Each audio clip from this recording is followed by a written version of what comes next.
Hello and welcome to Ask Mr. Nurse. I'm Mr. Nurse. This is my assistant Anna. Say hi, Anna. Hi, Anna. Anna, what's our question today? Today's question comes from Zell in Zanesville, Ohio. He writes, "My mom makes me change my bed sheets once a week when they are not even dirty. What's the big deal?" Yeah, moms are kind of like that. They always want you to be cleaning stuff. But here's the thing. So I have a trick. So I take a shower right before bed. So I never have to change my sheets because those sheets are I'm the cleanest thing in the house when I come out of the shower. Those sheets are getting cleaner every time I use them. Follow me for more life hacks. I'm sorry to inform you, but that's not really how it works. What? Yeah, so you should change your bed sheets once a week. Think about it. You spend hours in bed every night, and your sheets collect skin flakes and assortments of body fluids and oils. Then there's stuff like dust mites, and pet hair if you have a cat or dog. If you don't wash thoroughly before getting into bed, your sheets will also collect any dirt or germs still on your skin. Gross. Even if you take a bath or shower right before bed, you should still change your sheets once a week. They are not getting cleaner with each shower. In some cases, you might need to change your sheets even more often than once a week. If you get especially dirty, if you sweat a lot, if you have a nosebleed or cut and get blood on your sheets, you should change them immediately. And it is never a good idea to eat food in bed because you run the risk of turning your bed into a breeding ground for bacteria and other germs. Yeah, but like if I'm eating a sandwich and I have some left over, I just stick it on my pillow and then I'll have it for later. You know, there is a thing called mold, and that can grow. Okay, all right, fine. You and your science. As always, she's right, I'm wrong. We'll see you next time. Bye-bye. Hello, and welcome to Ask Mr. Nurse. I am Mr. Nurse. This is my assistant, Anna. Say hi, Anna. Hi, Anna. Anna, what is our question today? Today's question comes from Newt in Newton, Massachusetts. He writes, "I got glasses last week, but I hate wearing them. Do I really have to?" Here's the thing about glasses, and I obviously wear glasses, but I can see just fine without them. Okay, so stop. I could go without wearing them if I had to. Okay, but here's the thing about glasses. If you have glasses, the best part of wearing glasses is dramatically removing them. Oh my gosh! Or looking smart. Or looking down on people. Oh, really? Okay. But other than that, you don't really need to wear them all the time. Well, that's dramatically incorrect. What? Yeah. Well, give us the correct answer then. Okay, so eye health is an important part of overall health. It's very important that you follow your eye doctor's instructions and wear your glasses when they tell you to. Some people need to wear glasses all the time, while others only need them for reading or seeing things that are far away. But you are not alone. Nearly 40% of American children wear glasses all or part of the time.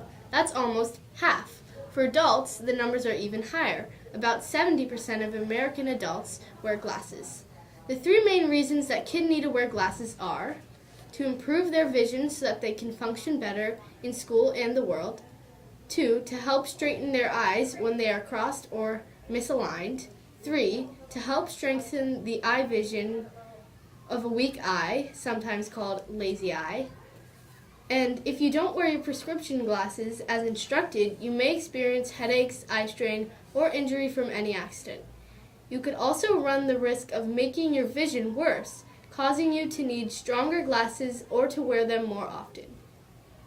You don't risk your vision, wear glasses. Oh, really? Oh, yes, really. Okay, as always, listen to what she said and not to what I said. And we will see you next time. Bye. Hello and welcome to Ask Mr. Nurse. I'm Mr. Nurse. This is my assistant, Alex. Say hi, Alex. Say hi, Alex. Alex, what's our question today? Today's question comes from Brittany in Bridgerton, Maine. She writes, "There is a baby fox that lives near my house, and he is so cute. I want to play with him, but my dad says I shouldn't because it's dangerous. Is that really true?"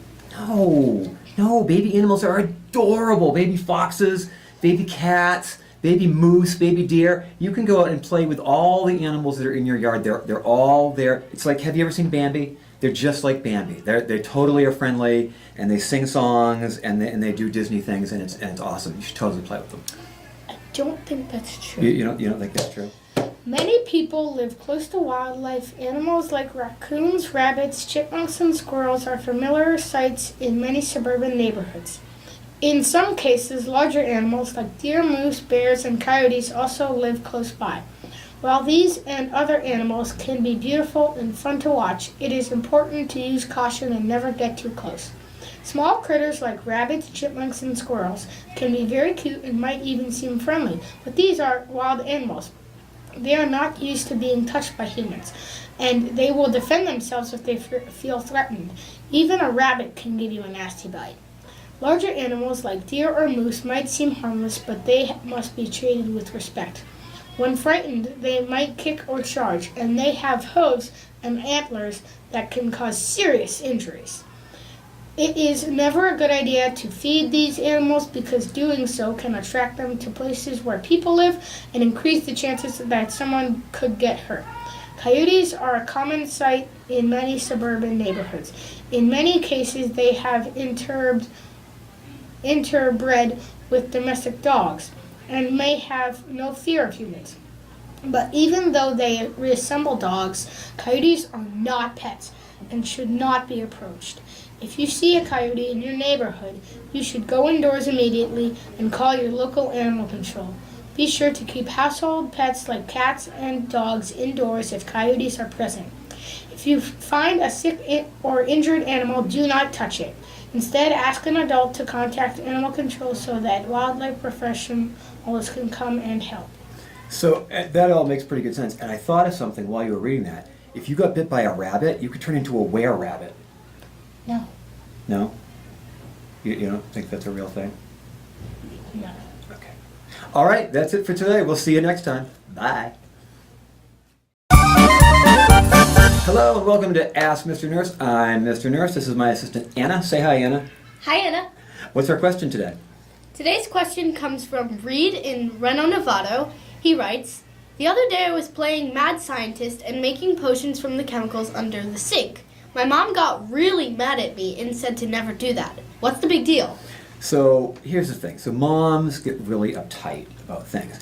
But if you mix up crazy chemicals, like all kinds of cool stuff can happen. You might get superpowers. You might grow wings. No, okay, You first might of get all- what? What? Okay, so that's not true. It's not? No. Oh. So what is true? Lots of things around your house can be unsafe if they're used in the wrong way. Medications and cleaning products can be especially dangerous. All medications should be kept out of reach of young children. Always keep medications in their original containers and store them in a cabinet with a latch or a lock. This cabinet should be high off the ground to prevent small children from reaching it. Prescription medication is only meant for the person whose name is on the prescription. It should never be given to anybody else. And it is never a good idea to refer to medication as candy when giving it to a child. This can send the wrong impression. Instead, let children know that medicine should only be taken when you are sick and then only with an adult's supervision. Household chemicals like cleaning products and aerosol sprays can be also a health risk. Some of the chemicals can be highly toxic, even deadly, when mixed together. Bleach, detergent, spray cleaners, and other household chemicals should be kept in a secure locked cabinet where children cannot reach them. Always keep household chemicals in their original containers. Never put cleaners or other chemicals into empty soda or juice bottles. If anyone in your home swallows chemicals or medication intended for them, you should call 911 or call your local poison control center immediately. Do not try to induce vomiting and do not give them anything to eat or drink unless instructed by emergency personnel, because doing so can sometimes make the situation worse. And remember, medications and household chemicals are not toys. They should only be used with adult supervision. Yeah, but I'm an adult, so I should be able to mix. Well, here's the thing. Your answer is wrong. So Anna is right. Usually I joke around, but my answer is absolutely wrong. Do what she said, not what I said. Okay? See you next time. Bye. Hello and welcome to Ask Mr. Nurse. I'm Mr. Nurse. This is my assistant Alex. Say hi, Alex. Hi, Alex. Alex, what is our question today? Today's question from Rip in Rainbow City, Alabama. He writes, I'm 10 years old and my mom says I exercise too much. Is that even possible?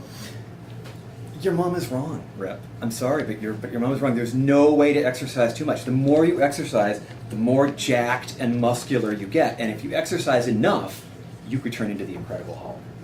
And just like rip your shirt off and Hulk out and be like, "Roar!" Super strong and jacked. And you look skeptical. You look like maybe you don't believe me. Yeah.